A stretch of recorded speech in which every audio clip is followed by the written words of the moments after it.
I'm EposVox, and today I'm going to be talking about some Xbox stuff, as it's the holiday season and I don't have a video for this week, and I need something to talk about, but also I'm really excited for the Xbox Series X, and specifically the way that they're talking about what it's capable of, and the implications that may have for gamers, for the market, and unfortunately for content creators as well. Before we get to that, I wanted to give a huge shout out to our sponsor for this video, TubeBuddy, who actually just sent me today this awesome little hoodie, which has these thumb gloves, or thumb holes, which I absolutely love. Great for the winter. So TubeBuddy is the best tool you can get to manage your YouTube channel. You can update videos in bulk, swap out links in your description in bulk, optimize your SEO, A/B test thumbnails to see which one would perform best. You can do an absolutely a lot with it.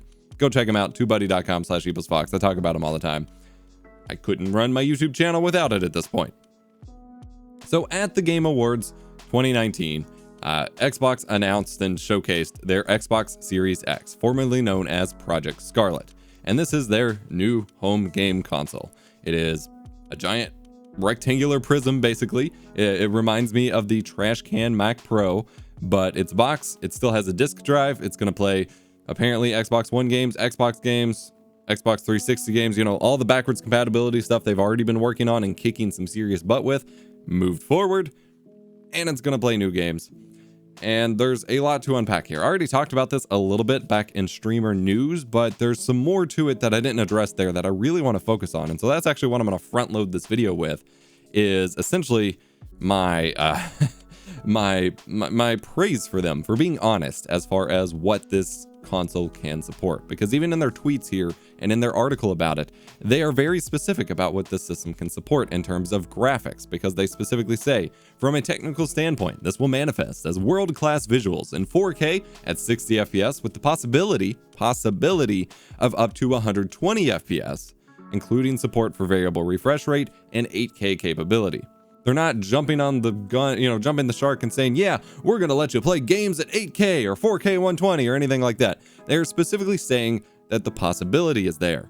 And the reason for this is because they're essentially limited by what the HDMI spec and the display standards are that they can support. So the Xbox Series X will release with HDMI 2.1 support, which is the new standard of HDMI that has recently released, I think last year. I made a whole video about why I'm kind of nervous about it, because with it comes a whole new HDCP standard, which will break compatibility with a lot of older video hardware that supported HDCP 2.2.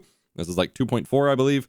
So it'll break compatibility with a lot of stuff, and it'll mean capture cards throw issues if you try to use it. There's going to be a lot to it, but they're limited by that technology. And so for everybody running current HDMI 2.0 tech, for anybody that's running 4K setups already, then it will be able to output 4K up to 4K 60 and game at that, which is what most people are wanting, and that's standard. And I do believe that they will have a plethora of games running at 4K 60 on this system, including, launch titles like whatever Forza they come up with, or Halo Infinite will be launching on it, running at 4K 60. I also believe with the increase in power, we're going to see a lot of the unlocked frame rate games that may have struggled with frame rate to maintain 60 FPS on the original Xbox One X will definitely run smoothly here at 60 FPS on the Xbox Series X.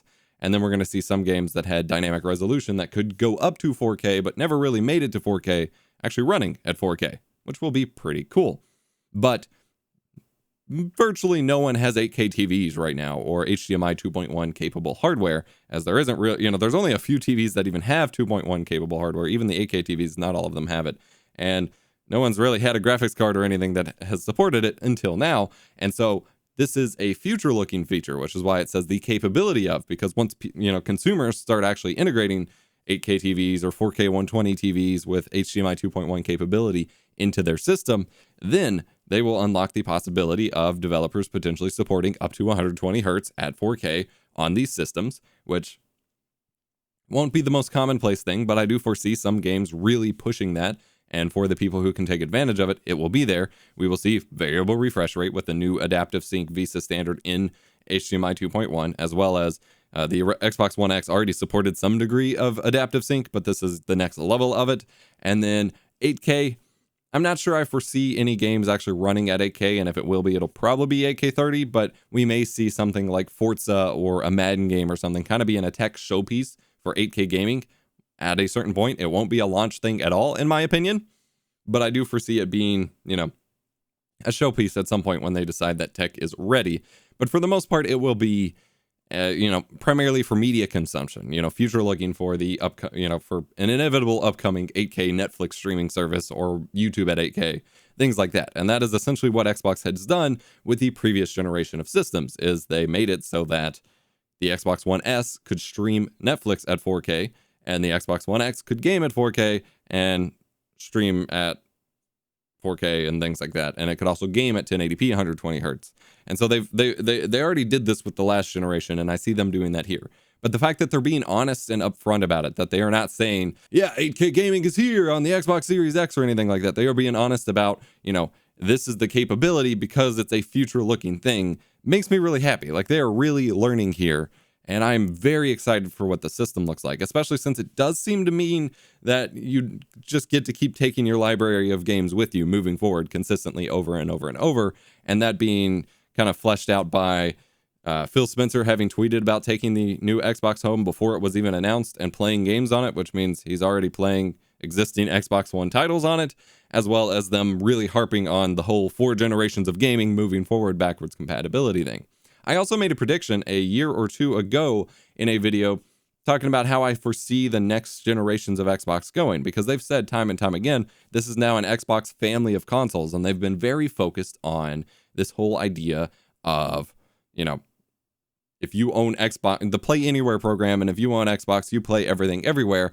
But people have started to get annoyed at games being kind of nerfed or hindered by needing to maintain compatibility with the base Xbox One or the Xbox One S, especially as we get to Xbox Series X, which, keep in mind, series implies that there's more than one, and there was that whole Project Longhorn, I believe it was called, which was the streaming-only Xbox. So we're going to see more Xboxes coming soon. But what I foresee in the future, like the path that they take, is that they'll keep as much as possible forward and backwards compatibility with new games from the Xbox Series X to the Xbox One X, as even with the Hellblade 2 Senua's Saga is what it's called now. It says it's built to leverage the full power of the Xbox Series X, but that doesn't mean it can't run on the older systems. And Halo Infinite is going to be a cross-generation title on the Xbox One and the Xbox Series X. And so I think we're going to foresee that they're going to try to get games running as much as possible cross-generation, because they've been proclaiming that the generation is dead. You know, the generational jump is dead for Xbox. And so I think essentially the Xbox One X will become the cheaper base console, and it's already been on crazy sales, like $300 or $400 on Black Friday sales for an Xbox One X. Insane value.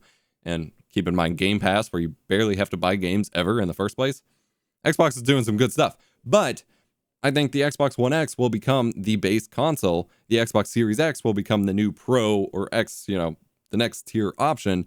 And then as games start becoming impossible to really manage or run on the older systems like base Xbox One or Xbox One S, then you'll have to resort to streaming those games from xCloud to your system. But they will still let you do that. That way you can maintain, you know, regardless of which Xbox family of, you know, modern consoles you have, you'll still be able to play the games. Whether you play them in 4K or at high frame rates or even locally at all will be up to which Xbox you have, and that will allow them to transition seamlessly across generations without really cutting off anywhere else. And especially with the Xbox One base console being able to do that streaming most likely, then theoretically, if they just keep with this, you know, vague no generation moving forward, then the Xbox One base forever will be able to stream just all of the future games, assuming you're limited by 1080p and things like that. So I think they're doing some really good stuff here. I will remain skeptical. I am super stoked to see what kind of performance they can get out of the next generation AMD Zen 2 and Navi RDNA hardware. Obviously, it's a custom mix there. This whole variable rate shading thing is kind of interesting.